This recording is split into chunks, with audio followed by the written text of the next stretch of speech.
ओम श्री परमात्मने नमः। वसुदेवसुतं देवं कंसचाणूरमर्दनं देवकी परमानन्दं कृष्णं वन्दे जगद्गुरुं। मूकं करोति वाचालं पङ्गुं लङ्घयते गिरिं यत्कृपातमहं वन्दे परमानंद माधवम। गोपाल कृष्ण महाराज की जय।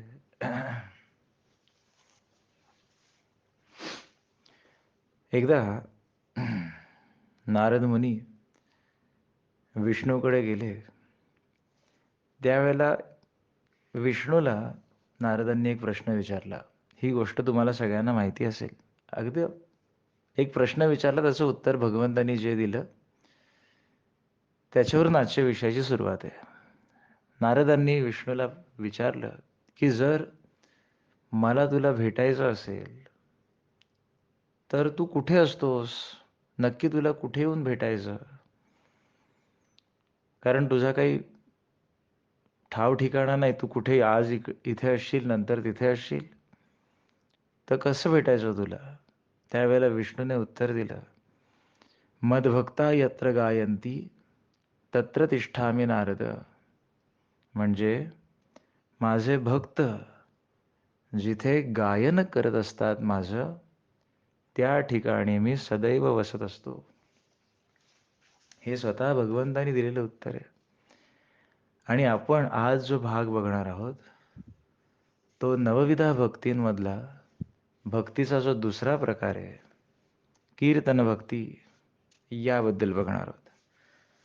कारण भगवंताचं कीर्तन, कीर्तन म्हणजे काय? भगवंताचं कीर्तन करणे म्हणजेच भगवंताची स्तुती स्तोत्रे गाणे, भगवंताचं भजन करणे, भगवंताला आनंदाने आळवणे, त्याच्या सगुण कीर्तीचं, त्याच्या विविध अवतारांचं, त्याच्या लीलेचं पद्य गद्य रूपाने आठवण करणे त्याची, या नाम कीर्तन. आता कीर्तन भक्ती आहे की नाही, ही अत्यंत रसाळ, मधुर आणि सर्व सर्व पंथांमध्ये, सर्व संप्रदायांमध्ये कीर्तन भक्तीला अनन्यसाधारण महत्त्व आहे. नवविधा भक्तींपैकी दोन भक्तींना आपल्या कलियुगामध्ये अनन्यसाधारण महत्त्व दिलेलं आहे. एक आहे कीर्तन भक्ती आणि दुसरं आहे नामस्मरण भक्ती, जी आपण पुढच्या भागात बघू. कीर्तन भक्ती आणि नामस्मरण भक्ती याला भगवंताच्या भक्तीमध्ये म्हणजे कलियुगामध्ये साध्य करून घेण्यासाठी अनन्यसाधारण महत्त्व दिलेलं आहे. आता कीर्तन म्हणजे मी तुम्हाला काय सांगितलं की कीर्तन म्हणजे ईश्वराच्या लीलांचं वर्णन, की हे जिथे गायलं जातं आणि जिथे ईश्वराच्या लीलांचं वर्णन गायलं जातं त्याच्यामध्ये श्रोत्यांना पारमार्थिक आनंद प्रचंड मिळतो. आता भागवताचं जर आपण उदाहरण घेतलं, भागवत कथा, भागवत कथेचं जर आपण उदाहरण घेतलं तर भागवत कथेमध्ये काय आहे? तर संपूर्ण श्रीकृष्णाच्या लीलांचं वर्णन आहे. आणि जेव्हा श्रीकृष्णाचे पराक्रम, श्रीकृष्णाच्या लीला गोष्टी रूपाने, कथा रूपाने ऐकायला मिळतात की नाही, तेव्हा आपल्याला एक विशिष्ट प्रकारचा आनंद होतो, याच्यामध्ये काही शंका नाही. कारण कसं आहे माहिती आहे का, एखादं लहान मूल खेळत असेल, त्याला जर आपण काही गोष्ट सांगायला गेलो तर तो ऐकेलच असं नाही. पण आपण तीच गोष्ट जर त्याला एखादी गोष्टी रूपाने सांगायला गेलो, एखादी गोष्ट बनवून सांगायला गेलो, तर ते अगदी कान लावून ऐकत राहतं. असं झालं, तसं झालं. अगदी लहान मुलाला आई जेव्हा घास भरवते, त्यावेळेला आई काय करते? मूल जर जेवत नसेल, तर त्याला वेगवेगळ्या प्रकारच्या गोष्टी, कथा बनवून सांगते की नाही मनाच्या. आणि मग मूल ते ऐकण्यामध्ये गुंग होतं आणि ऐकता-ऐकता जेवतं. हा सगळ्याच माता-पितांचा अनुभव असतोच असतो. तसं गोष्टी रूपाने आपल्याही मनाला भुलवणारं भगवंताच्या लीलांचं वर्णन ज्या माध्यमातून ऐकायला मिळतं की नाही, त्याला कीर्तन असं म्हणायचं. आता कीर्तन कीर्तन हे काही सोपं आहे का? कीर्तन करणं हे अजिबात सोपं नाही आहे. कारण तिथे भगवंताच्या सगुण कथेत, सगुण अवतारांचं, सगुण कथेचं वर्णन करावं लागतं. समर्थांनी त्यांच्या नवविधा भक्तींचं वर्णन करताना कीर्तन भक्तीमध्ये म्हटलेलंच आहे. सगुण हरिकथा करावी, भगवत कीर्ती वाढवावी, अखंड वैखरी वदवावी यथायोग्य. म्हणजे भगवंताची जी सगुण लीला आहे, त्या लीलेचं वर्णन तुम्हाला कीर्तनाच्या रूपाने करावं लागतं. आता भगवंत सगुण आहे की निर्गुण आहे? तुझं सगुण म्हणू की निर्गुण रे? खरं तर भगवंत सगुणही आहे, निर्गुणही आहे. निर्गुण निराकार परमेश्वर सामान्य माणसापुढे लीला करून दाखवू शकत नाही. पराक्रम, चमत्कार त्याचे जे आहेत करून दाखवू शकत नाही. म्हणून असा निर्गुण निराकार परमेश्वर त्याने जेव्हा मनुष्यासारखं सगुण रूप धारण केलं, ते सगुण रूप मनुष्यासारखं धारण केल्यानंतर त्याने जे पराक्रम केले, त्याने ज्या लीला केल्या, त्याचं गुणवर्णन करण्यासाठी कीर्तन भक्ती आहे. म्हणजे कीर्तन भक्तीचं जर मूळ सार आपण बघितलं, तर ते सगुणोपासनेत आहे. सगुण भक्तीमध्ये आहे. आता एका गोष्टीचा इथे अतिशय आपण अभ्यास केला पाहिजे.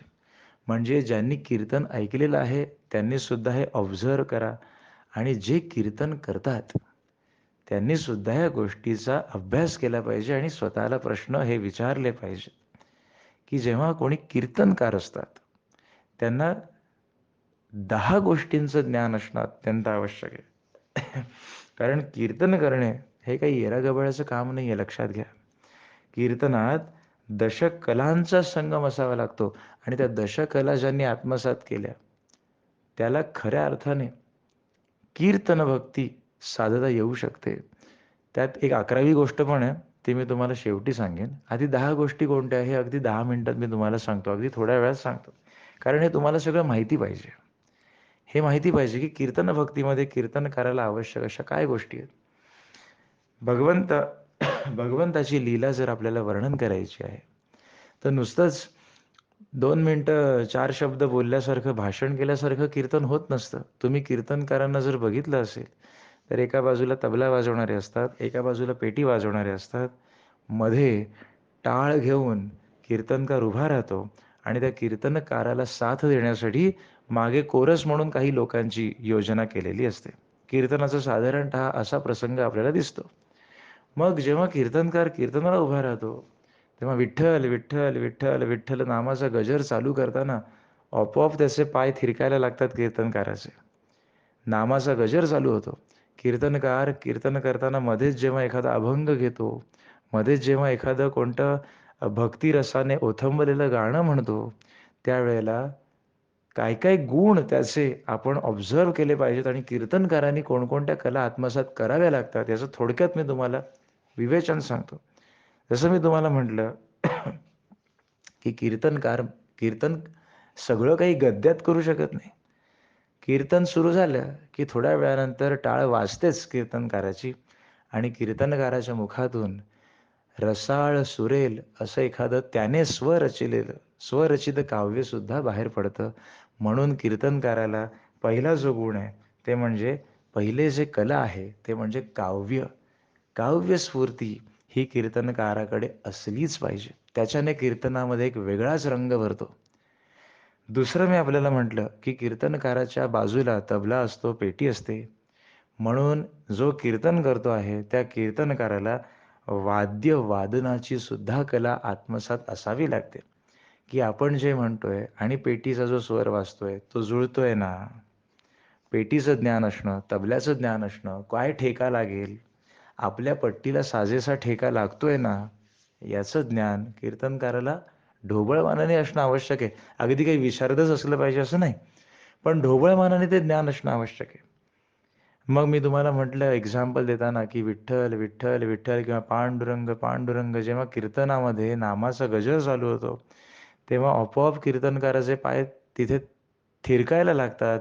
म्हणजेच कीर्तनकाराला सहजरित्या नृत्यकला, नृत्यकला म्हणजे अगदी शास्त्रीय शिकल्याप्रमाणे नाही, पण नामामध्ये दंग झाल्यानंतर आपोआपच कीर्तनामध्ये कीर्तनकाराचे नृत्य हे आपोआप सुरू होतंच. तसं झालंच पाहिजे. तरच तो कीर्तनकार त्या कीर्तनामध्ये पूर्ण बुडालेला आहे असं म्हणण्यास हरकत नाही. नामदेव महाराज जेव्हा कीर्तन करत असत, तेव्हा ते कीर्तनामध्ये नामाचा गजर सुरू झाला, की स्वतः पांडुरंग येऊन नाचत असे, असं जनाबाईंनी वर्णन केलेलं आहे. नामदेव कीर्तन करीत असता नाचे पांडुरंग, जनी म्हणे नामदेवा बोला अभंग. तर नामदेव महाराजांचं कीर्तन चालू असेल आणि त्याच्यामध्ये नामदेव महाराजांनी अभंग आणि नामाचा गजर चालू केला, की प्रत्यक्ष पांडुरंग येऊन त्या कीर्तनामध्ये नाचतो. अशी कीर्तनकाराची अशी कीर्तनकाराची एक कसोटी असली पाहिजे. तो तेवढ्या कोटीचा असला पाहिजे, की कीर्तनकार कीर्तन करता करता स्वतः नामात रंगलाच पाहिजे. परंतु त्याचबरोबर त्याने समोरच्यांना सुद्धा त्या नामामध्ये रंगवलं पाहिजे. ही कीर्तनकाराची खरी हातोटी आहे. आपण नाही का आजची जनरेशन कुठेही गेलं काही हिंदी गाणी लागली. काय ते डिस्को गाणी काय ते कसली आपल्या भाषेमध्ये ढिंच्याक गाणी असतात. ती गाणी लागली की कसे आजकाल युवा पिढीचे पाय लगेच थिरकायला लागतात त्या गाण्यावरती. तेव्हा कोणी सांगायला लागतं का येऊन नाचा म्हणून? नाही सांगावं लागत. त्याचप्रमाणे जर आपण सांसारिक जीवन जगताना एखाद्या ठिकाणी गेलो, काय ते पब असतात आणि काय अजून ते डिस्को असतात. तिथे नवीन युवा तरुण-तरुणींचे पाय नाचायला लागतात की नाही काही कोणी सांगावं लागत नाही. अगदी गणपती विसर्जनाच्या मिरवणुकीचं उदाहरण घेतलं तरी चालेल. अगदी नको-नको सुरुवातीला म्हणणारी माणसंसुद्धा नंतर गणपती विसर्जनाच्या शेवटी-शेवटी जोरदार बेभान होऊन नाचत असतात. तसंच जर आपल्याला कीर्तन करताना त्यामध्ये असं इतकं जर गुंतता आलं, तर त्याच्यामध्ये विशेष पारमार्थिक फायदाच आहे. कारण भगवंताचं नाम घेता-घेता तुम्ही जर सर्व विसरत असाल आणि त्या नामामध्ये जर तुम्ही नाचत असाल, तर भगवंत ते सगळं पाहून खुशच होणार आहे. सगळं काही विसरून कीर्तन भक्ती कशी आहे? कीर्तन भक्ती आपल्याला सगळं विसरायला लावते.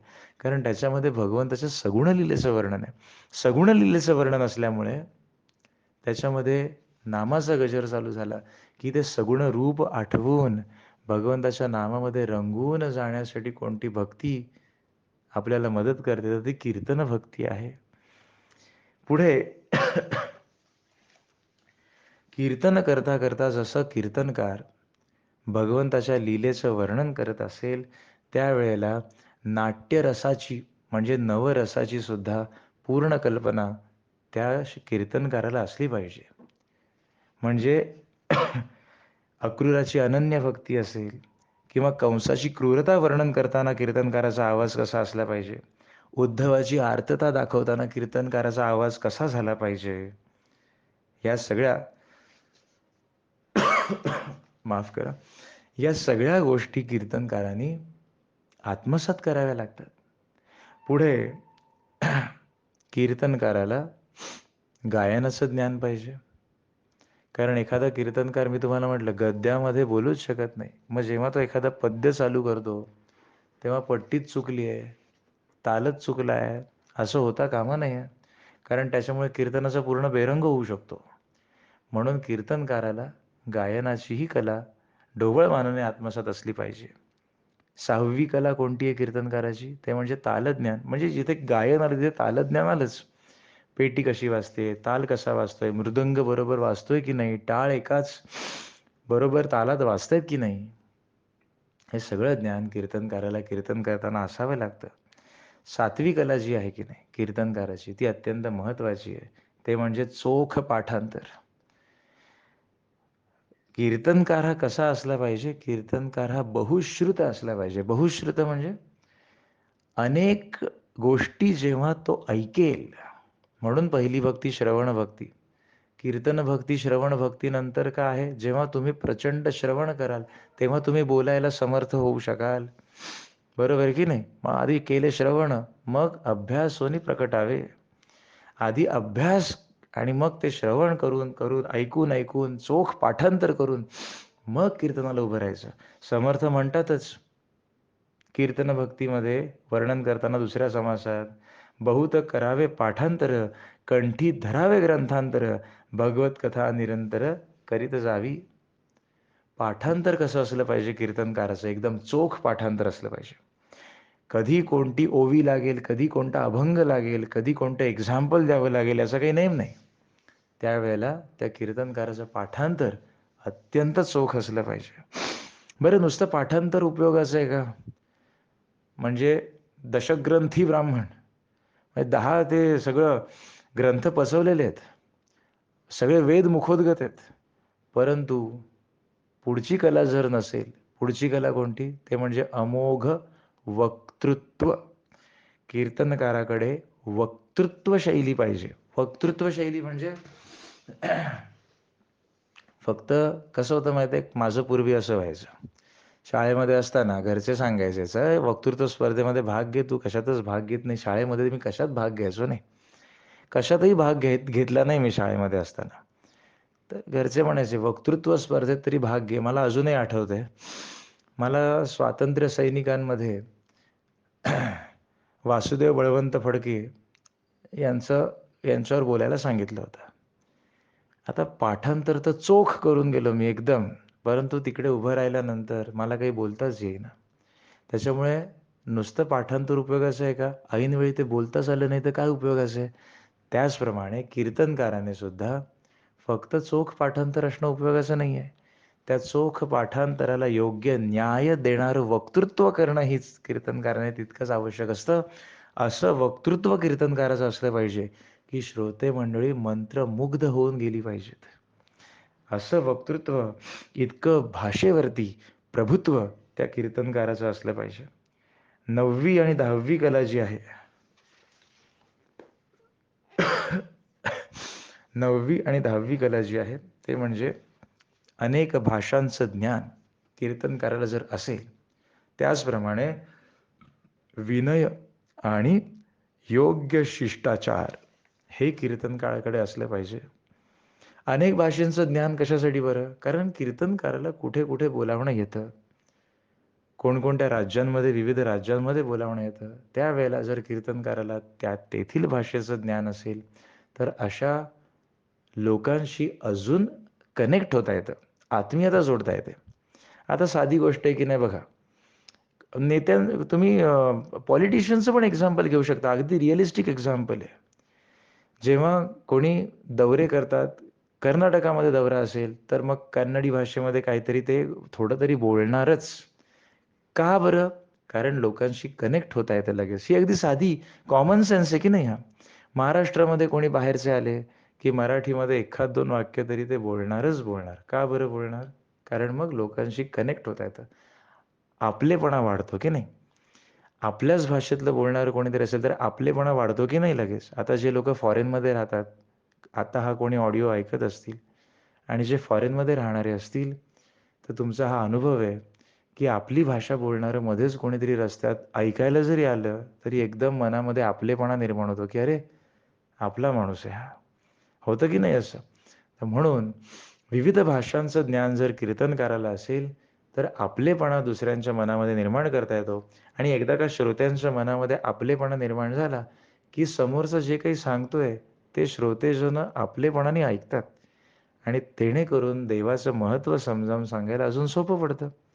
आणि कीर्तनकारांनी शेवटचं कोणतं एक अतिशय महत्त्वाची कला वागवली पाहिजे, ते म्हणजे विनय आणि योग्य शिष्टाचार. म्हणजे कीर्तनकार सतत प्रवास करत असतो. तर त्या सगळ्या सभ्याचाराचं ज्ञान, कुठे कसं वागायचं, कुठे काय बोलायचं, या सगळ्या गोष्टींचं ज्ञान कीर्तनकाराला असलं पाहिजे. आणि कीर्तनकारामध्ये खरं सांगू काय 11वी गोष्ट मला अशी वाटते, म्हणजे मला असं वाटतं, कीर्तनकार आहे ना की नाही, ईश्वराची भक्ती आपण करत आहोत, हे त्याने कधीही विसरता कामा नये. कधीही विसरता कामा नये. कीर्तन करताना आपण ईश्वराची सेवा करत आहोत, हे त्याने कधीही विसरता कामा नये. ही नम्रता कीर्तनकाराच्या मनामध्ये अवश्य असली पाहिजे. कारण मी तुम्हाला सांगू, नवविधा भक्तींमध्ये म्हणजे श्रवणम, कीर्तनम, विष्णुस्मरणम, पादसेवनम, अर्चनम, वंदनम, दास्यम, सख्यम, आत्मनिवेदनम या नवविध भक्तींमध्ये अनेक हजारो श्रोत्यांच्या समोर उभं राहून आपल्या भक्तीचं विवेचन करणारी कोणती भक्ती असेल तर ती आहे कीर्तन भक्ती. कारण बाकी सगळ्या भक्ती या एकांतात आहेत. बरोबर की नाही? बाकी सगळ्या भक्ती या एकांतात आहेत. श्रवण करताना तुम्ही समोरचं जे काही सांगतोय ते तुम्ही शांतपणाने स्वतःसाठी ऐकत आहात. नामस्मरण करताना तिथे दुसरं कोणी असण्याची गरज नाही. ते आपलं आपण आणि परमेश्वर 2च. परमेश्वर ऐकणारा आणि मी नाम घेणारा एवढंच आहे तिथे. पादसेवनमध्ये सुद्धा तेच. वंदन, अर्चन, दास्य, सख्य, आत्मनिवेदन या सगळ्या भक्तींच्या प्रकारामध्ये फक्त 2च जण आहेत. एक आहे भगवंत जो माझी भक्ती स्वीकारत आहे आणि एक आहे मी जो भक्ती करत आहे. फक्त कीर्तन भक्ती मात्र ही अशी भक्ती आहे, जी भक्त भगवंतासमोर सादर करताना अनेक लोकांसमोर ती सादर केली जाते किंवा तशी तशी ती भक्तीचा प्रकारच तसा आहे की अनेक लोकांना ते पटावं, अनेक लोकांना समजावं म्हणजे स्वतः त्याच्यामध्ये गुंतून जाताना, रंगून जाताना इतरांनाही रंगवावं. अशा भक्तीचा प्रकार कोणता असेल तर तो कीर्तन भक्ती आहे. म्हणून कीर्तनकारांना ठिकठिकाणून बोलावणं येतं. जे कोणी आपली जवळची विद्या, आपल्या जवळचं ज्ञान वक्तृत्व शैलीने लोकांसमोर प्रकट करू शकतात, अशा लोकांना ठिकठिकाणाहून बोलावणे येतात, की आमच्याकडे या आणि काहीतरी बोला. जेणेकरून इथल्याही लोकांना त्याचं ज्ञान होईल. होतं की नाही असं? कीर्तन भक्तीचं हे वैशिष्ट्य आहे. आणि म्हणून माझं असं सगळ्यांना सांगणं आहे, की कीर्तन भक्ती जे यांच्याकडून होते, त्यांनी मनामध्ये या भक्तीला अनुसरून आपण भगवंताची सेवा करत आहोत, ही नम्रता ओतप्रोत मनामध्ये जागी ठेवली पाहिजे. याचं मी तुम्हाला एक उदाहरण देतो. एक आधी मी ऐकलेलं उदाहरण देतो आणि मग मी स्वतःचं उदाहरण तुम्हाला देतो. हं. बघा कसं आहे माहिती आहे का? जेव्हा वक्तृत्व शैलीने अध्यात्म मार्गावर काहीतरी भाष्य केलं जातं की नाही, तेव्हा आपोआपच कुठून ना कुठून तरी तुम्हाला लोकं बोलावतातच, की आमच्याकडे या. आमच्याकडे येऊन तुम्ही याच्यावरती सांगा, काहीतरी बोला. जेणेकरून उद्देश काय असतो त्याच्यामध्ये? उद्देश काय असतो त्याच्यात? की जेणेकरून जसं आम्हाला ऐकायला मिळालं, तसंच आमच्या शेजारी-पाजारी, आजूबाजूला असणाऱ्या लोकांनाही त्याचा लाभ व्हावा. हा एक नम्र हेतू त्याच्यामध्ये असतो. तर एकदा मी एके ठिकाणी गेलो होतो. एक 5 दिवसांसाठी अ, गणपती अथर्व शीर्षावरती मला बोलायला बोलावलं होतं तिथे. कधीची गोष्ट असेल ही साधारण 2016-17 सालची गोष्ट आहे. तर तिथे गेल्यानंतर मला तिथल्या ज्या भगिनी होत्या त्यांनी मला एक अनुभव सांगितला, की तुमच्या आधी आम्ही एकांना सांगितलं होतं, की तुम्ही हनुमान जयंतीच्या दिवशी याल का? इथे येऊन कीर्तन कराल का? तर तेव्हा त्या कीर्तनकारांनी असं सांगितलं, ₹10,000 दिलेत तरच मी येईन. तेवढं देणं तुम्हाला शक्य असेल तर मी येतो, अन्यथा मला जमणार नाही. तुम्हाला एक खरं सांगू श्रोतेहो, एक खरं सांगतो तुम्हाला मनापासून. याला भक्ती म्हणत नाहीत. हे तुम्ही तुमचं घर चालवण्यासाठी व्यवहार करत आहात. तुम्ही याच्यात तुमच्याकडे अमोघ वक्तृत्व असेल, तुमच्याकडे ज्ञानाचं भांडार असेल, परंतु जसं कोचिंग क्लासमध्ये लेक्चर दिलं जातं की नाही, त्या पद्धतीने तुम्ही फक्त इथे अध्यात्म मार्गावरती लोकांसमोर 2 शब्द सादर करत आहात. त्याचे तुम्ही पैसे घेऊन घरी जात आहात आणि ते तुम्ही बँकेत डिपॉझिट कराल किंवा काहीही कराल. परंतु या भावने मागून केलेल्या कीर्तनाची भक्तीमध्ये गणना होत नाही. 2015 साली मी पहिला कार्यक्रम केला, जिथे मला पहिल्यांदा बोलावलं होतं, की विज्ञान आणि अध्यात्म, विज्ञान विरुद्ध अध्यात्म आणि विज्ञान आणि अध्यात्म याच्यामध्ये काय साम्य आहे, असा तो विषय होता. आणि त्यासाठी मला पहिल्यांदा म्हणजे या आयुष्यामध्ये 2015 साली म्हणजे आजपासून साधारण एक 6-7 वर्ष मागे पहिल्यांदा मला बोलावलं. 27-28 वय होतं माझं तेव्हा. तेव्हापासून आजपर्यंत माझा काही मोठेपणा सांगत नाही मी तुम्हाला. तेव्हापासून आजपर्यंत 7 वर्षामध्ये एकदाही मला जेव्हा-जेव्हा हा प्रश्न विचारला जातो, की तुमची बिदागी काय? तुम्ही असे काय चार्जेस घेता? तुमची देणगी किती? तुम्हाला किती दक्षिणा द्यावी? या सगळ्यावर माझं एकच उत्तर असतं. तुम्ही शांतपणाने आणि प्रेमाने माझे बोबडे बोल ऐकून घेणं, हीच माझी दक्षिणा आहे. कारण मला एक गोष्ट सांगा, ज्या भगवंताची कीर्ती गायची, ती काय पैसे देऊन किंवा पैसे घेऊन? मग त्याचं आपलेपणा कुठे आहे? मी तुम्हाला मागच्या वेळेलाही सांगितलं. भक्तीचं वर्णन करताना मी तुम्हाला मागच्या वेळेलाही सांगितलं, की याच्यामध्ये आपलेपणा कुठे राहिलं? मला खात्री आहे, की यापुढे सुद्धा बोलावणी येतील. आता तर हा ऑडिओ बरेच जण ऐकतही असतील.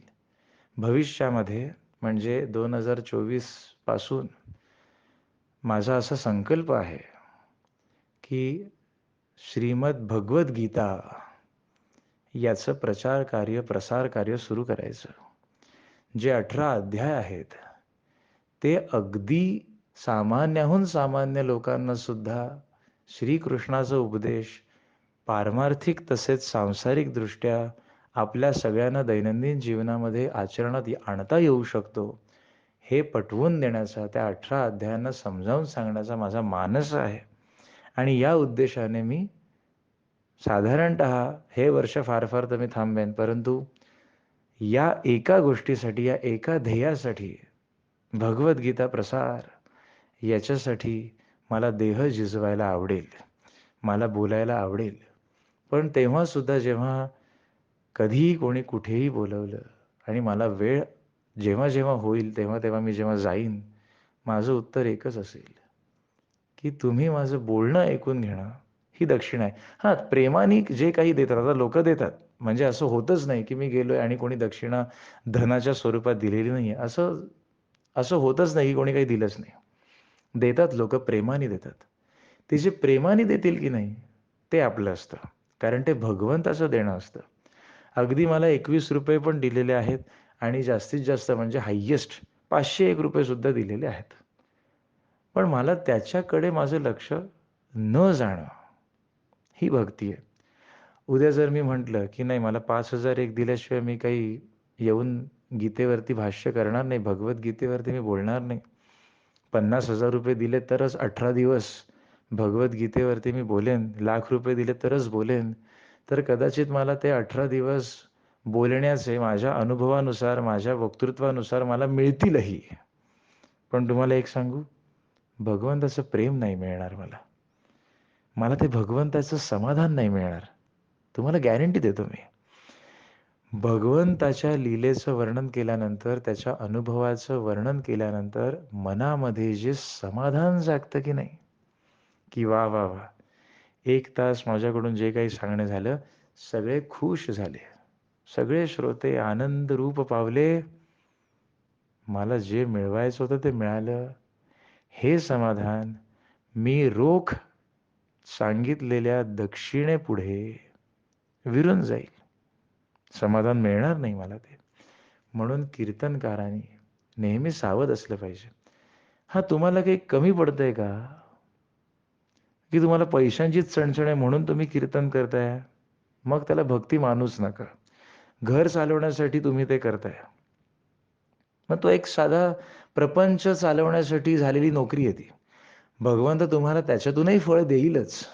कारण तुम्ही त्यातही भगवंताची उपासनाच करत आहात. लोकांना उपासनाच करायला सांगत आहात. पण जे फळ मिळतं की नाही, ज्याच्यामध्ये भगवंताची फक्त सेवा करावी हा भाव आहे की नाही, तो श्रेष्ठ भाव आहे. त्याच्यामध्ये भगवंत भरभरून देतो. भरभरून देतो भगवंत. मागावं लागत नाही. आणि मी असंही बघितलंय, कीर्तनकार खरं सांगू, मागावं लागतच नाही कीर्तनकाराला. कीर्तनकार येऊन बसले ना, सगळे प्रेमाने त्याच्या पायाशी आणून ठेवतात. हे मी स्वतः बघितलंय, अनुभवलंय. मोठी-मोठी माणसं येऊन नमस्कार करतात हो. म्हणजे काय भगवंताची लीला अगाध आहे मला सांगा. मी तुम्हाला एक सांगू मनापासून, माझा अनुभव मी तुम्हाला मनापासून सांगतो. म्हणजे कीर्तन भक्तीचा विषय निघालाय म्हणून. की जेव्हा-जेव्हापासून मी भगवंताविषयी बोलायला सुरुवात केली आहे ना, भगवंताविषयी आत्मीयतेने मी जेव्हा-जेव्हा सांगायला सुरुवात केली आहे ना, मोठी-मोठी माणसं, जिथे-जिथे माझे कार्यक्रम होतात, 60 वर्ष, 70 वर्षाची माणसं येऊन पाया पडतात. असं वाटतं की अरे, काय अनुभवानी, ज्ञानानी श्रेष्ठ असलेली माणसं या एवढूशा लायकी नसलेल्या पोराच्या पाया पडतात. पाया पडणं कुठे होतंय ते?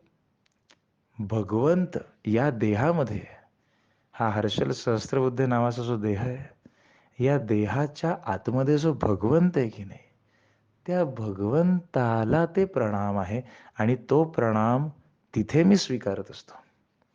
तिथे स्वीकारणं आवश्यक आहे. म्हणजे मी तुम्हाला सांगू, भगवंताची लीला इतकी अगाध आहे, इतकी अगाध आहे की नाही, की तुम्ही प्रपंचामध्ये ना आपण सगळे सोपस्कार करतो. म्हणजे ना पैसा मिळवण्यासाठी आपण आयुष्यभर झटतो. मान मिळवण्यासाठी काही-काही जण आयुष्यभर झटतात. कीर्ती मिळवण्यासाठी काही-काही जण आयुष्यभर झटतात. नाही मिळालं तर त्यांची आग पाखड होते. पण तुम्हाला खरं सांगू, सगळ्यांना मनापासून विनंती आहे, भगवंताची सेवा करायला लागा. भगवंताचं प्रेम गायला लागा.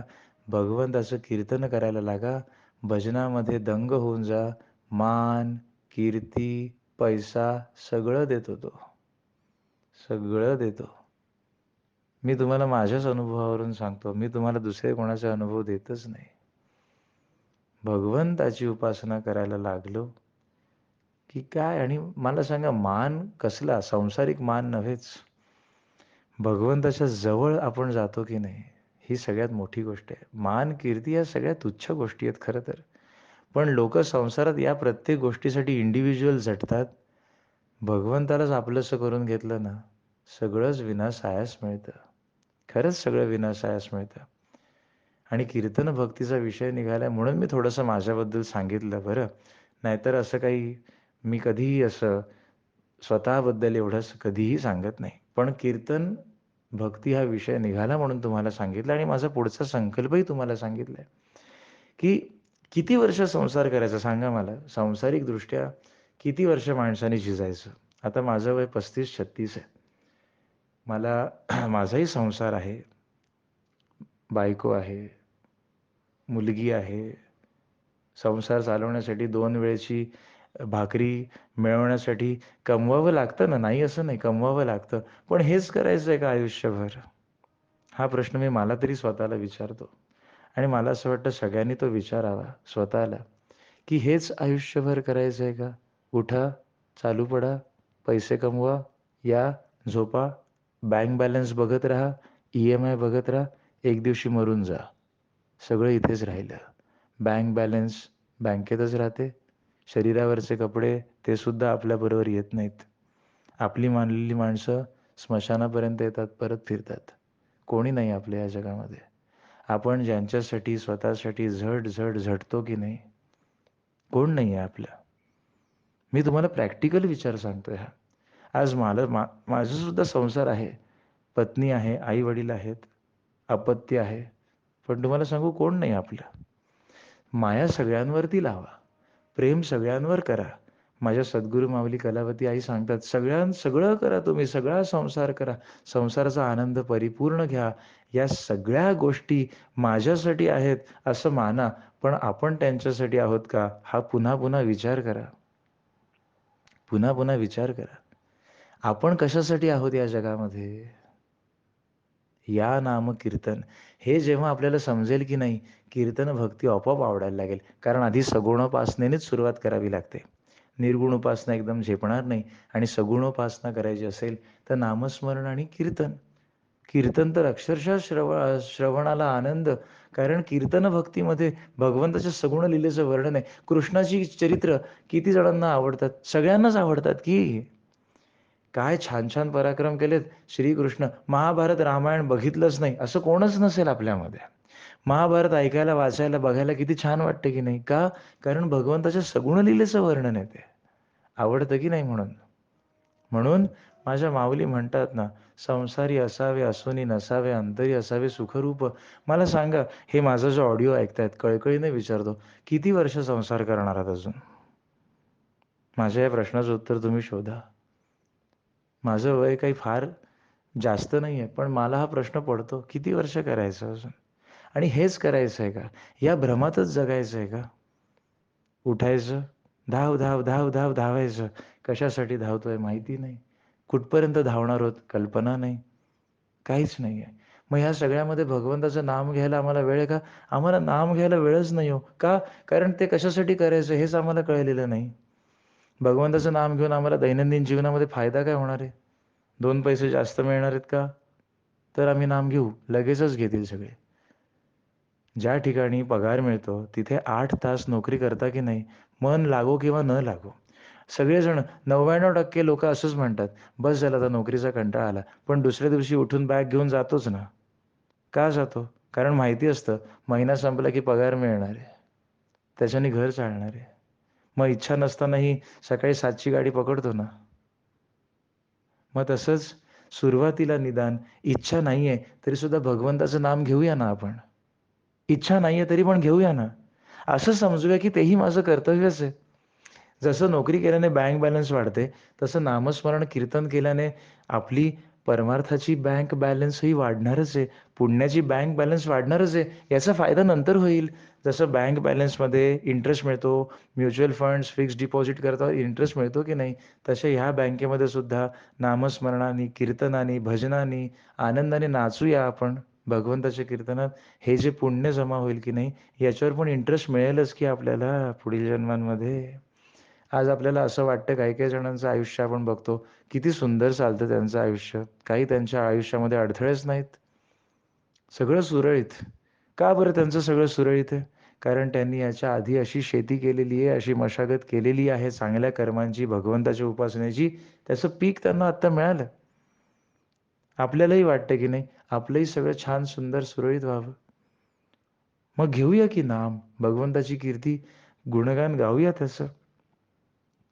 मीही हे सगळं करतोय, संसार सांभाळून करतोय. कशासाठी करतोय? कारण मलाही माझी परमार्थाची बँक बॅलन्स वाढवायची आहे आणि माझी जशी मला वाढवायची आहे, तशी तुमच्या सगळ्यांचीही वाढावी, ही इच्छा आहे माझी. अन्यथा दर बुधवारी रात्री 1:30, 2, 2:30 वाजता हे मी कशाला केलं असतं? कीर्तनी नर हो तुम्ही जागा, कीर्तनी नर हो तुम्ही जागा, कीर्तनी नर हो तुम्ही जागा, कीर्तनी नर हो तुम्ही जागा. 4-4 वेळा सांगितलंय संतांनी. कीर्तनामध्ये जा आणि गा, जागा. कीर्तनी नर हो तुम्ही जागा. कीर्तनामध्ये नुसते जाऊन बसू नका, झोपू नका तिथे जाऊन. जागरण करा, देवाचं नाम घ्या. कीर्तनी नर हो तुम्ही जागा. कीर्तनामध्ये जाऊन जागा धरा आधी तिथे जाऊन तुम्ही. भरपूर गर्दी जाऊ दे. जाऊया घरी. पकडा तिथे आम्हाला पिक्चर बघताना कंटाळा येत नाही. पहिली आपण तिकडे जाऊन मागची सीट लगेच हां, हे आम्हाला अशी सीट पाहिजे. हां, असं छान. नाटक बघताना आम्हाला कंटाळा येत नाही. पण एखाद्या बुवांचं कीर्तन आहे किंवा कोणा थोर व्यक्तीचं प्रवचन आहे, असं जर समजलं आपल्याला, तिथे आपलं जायचं मन ओढ घेत नाही, पाय तिथे वळत नाहीत. भगवंत त्याचं प्रेम इतकं अवर्णनीय आहे, की तुम्ही एकदा त्याचं आस धरा, त्याची कास धरा, मग अनंत हस्ते देता कमलावराने, किती घेशील तू या दोकराने, अशी अवस्था होऊन जाते आपली. आजचा विषय कीर्तन भक्ती. कारण कीर्तन भक्ती ही का श्रेष्ठ आहे सांगू तुम्हाला? कीर्तन भक्ती ही फक्त स्वतःचाच उद्धार करत नाही. कीर्तनामध्ये जो नामाचा गजर होतो, तो ज्या-ज्या श्रोत्यांच्या कानावर पडतो की नाही, त्या श्रोत्यांची सुद्धा प्रगती होत असते. म्हणून कीर्तन भक्ती खूप जास्त श्रेष्ठ सगळ्या संप्रदायामध्ये वर्णन केलेली आहे. मग तो नाथ संप्रदाय असू दे किंवा वारकरी संप्रदाय असू दे किंवा रामदासी संप्रदाय असू दे, सगळ्या संप्रदायांमध्ये कीर्तन भक्तीला अनन्यसाधारण महत्त्व आहे. कारण आपण फक्त जेवणं आणि आपल्याबरोबर इतरांनाही जेवून तृप्त करणं, याच्यामध्ये श्रेष्ठ काय म्हणाल? सगळ्यांना एकत्र घेऊन जेवण जर केलं तर सगळेच तृप्त होतात. त्याप्रमाणे सगळ्यांबरोबर कीर्तन केलं तर सगळेच तृप्त होतात. बरोबर आहे की नाही? आणि म्हणून ज्या गोष्टी अध्यात्मातल्या मला थोड्याफार कळल्या, या माझ्या अल्पशा मतीला जे कळलं ते तुम्हासमोर मांडावं, ही सुद्धा एक प्रकारे कीर्तन भक्तीच आहे. कीर्तन भक्ती म्हणजे अगदी तो आपल्या डोळ्यासमोर चित्र उभं राहतं ते अगदी बरोबर आहे. पेटी, टाळ, मृदंग, तबला, पखवाज सगळं काही तिथे असणं, नामाचा गजर होणं, सगळं यथायोग्य बरोबरच आहे. परंतु कीर्तनाचा जर आपण ढोबळ अर्थ घेतला, तर मीही गुणगान करतो आणि माझ्याबरोबर तुम्ही सुद्धा सगळ्यांनी गुणगान करा, हे लोकांना पटवून देणं, हे सुद्धा एक प्रकारे कीर्तन भक्तीच आहे. आणि अशी कीर्तन भक्ती, असं प्रसार, प्रचार भगवद्गीतेचा करणं हे माझं मानस आहे, ध्येय आहे माझं. जसं बोलावणं येईल, जिथे बोलावणं येईल तिथून सुरू करायचं. आत्ता नाही, कारण आत्ता संसाराचा व्याप बराच आहे. पण निदान 2024 पासून तरी माझी इच्छा आहे. बघूया श्री गणेशा कधी होतो, ही सुद्धा भगवंताचीच इच्छा. परंतु सांगायचं काय मला, जे कोणी हा ऑडिओ ऐकत आहात, त्यांनी सुद्धा मी आत्ता 2-3 मिनिटापूर्वी जो प्रश्न विचारला, त्याच्यावर सगळ्यांनी विचार करा, की आपल्याला धावायचंय, कुठपर्यंत धावायचं संसारात हा विचार करा आणि दिवसातून काही वेळ भगवंताच्या चरणामध्ये गुंतवून त्याच्या नामामध्ये रंगून जा.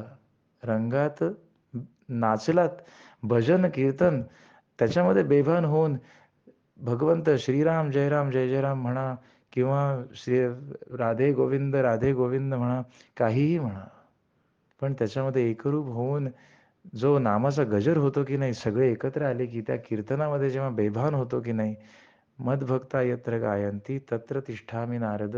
भगवंत तिथे आहेच म्हणून समजा. अशी ही कीर्तन भक्ती आपण सगळ्यांनी कीर्तन भक्ती नक्की आत्मसात करण्याचा प्रयत्न करावा आणि आपल्याबरोबरच इतरांनाही त्याचा आनंद मिळावा. असं जर आपण केलं, तर त्यात भगवंताला विशेष आनंद आहे आणि एकदा भगवंताला विशेष आनंद झाला ना, की खरं सांगतो तुम्हाला, अनंत हस्ते देता कमलावराने काहीही मागायची गरज पडत नाही. काहीही त्याच्यापुढे दुःख सांगण्याची गरज पडत नाही. तो सर्वज्ञ आहे. त्याला सगळं कळतं. म्हणून संसारामध्ये व्याप होतो की नाही आपल्याला, मनस्ताप होतो, संसारामध्ये ताप होतो. एकांतामध्ये काही वेळ काढून भगवंताच्या चरणी लावा की. लावून तर बघा. काय आनंद मिळतो. घरामध्ये भांडणं होतात, रुसवे-फुगवे असतात, हेवे-दावे असतात. सगळ्यातनं थोडंसं मन बाहेर काढून देवापुढे दिवा लावलात. कधी तुम्हाला एकट्याला वेळ मिळेल, ती एकट्याची वेळ शोधून काढा. भगवंत आणि मी, तिथे तिसरं कोणी नको. आणि अशा वेळेला भगवंतापुढे बसून फक्त त्याचं गुणगान करा. त्याच्या कीर्तनामध्ये, त्याच्या भजनामध्ये, त्याचे अभंग म्हणता, म्हणता रंगून जा त्याच्यामध्ये. तो सुद्धा श्रवण करेल. ही सुद्धा कीर्तन भक्तीच आहे. आधी कीर्तन भक्ती आपण भगवंत ऐकणारा आणि मी म्हणणारा इथपासून सुरू करू. मग लोकांना हळू आनंद मिळायला लागेल. घरामध्ये एक तरी जेव्हा असा सत्वगुणाने युक्त कीर्तन भक्ती सुरू करतो की नाही, घरातलं वातावरण कसं उजळून जातं. उजळून जातं घरातलं वातावरण. म्हणून आपण सुद्धा सगळ्यांनी मिळून प्रयत्न करूया. भगवंताच्या नामाचा गजर, भगवंताच्या लीलांचं वर्णन, भगवंताचं प्रती आपलं प्रेम व्यक्त करण्यासाठी भजन, गायन जसं आपल्याला जमेल तसं करण्याचा आपण प्रयत्न करूया आणि आपल्याबरोबर इतरांनाही ते ऐकायला जाऊन त्यांनाही आनंद मिळू देत. त्यांचाही चेहरा प्रसन्न होऊ दे, मन प्रसन्न होऊ दे. असं जर आपल्याकडनं घडलं तर भगवंताला विशेष आनंद आहे. अशी ही कीर्तन भक्ती आपण थोडक्यात समजून घेऊया आणि त्याला आत्मसात करण्याचा प्रयत्न करूया आणि इथे विरामूया. श्री गोपाल कृष्ण महाराज की जय.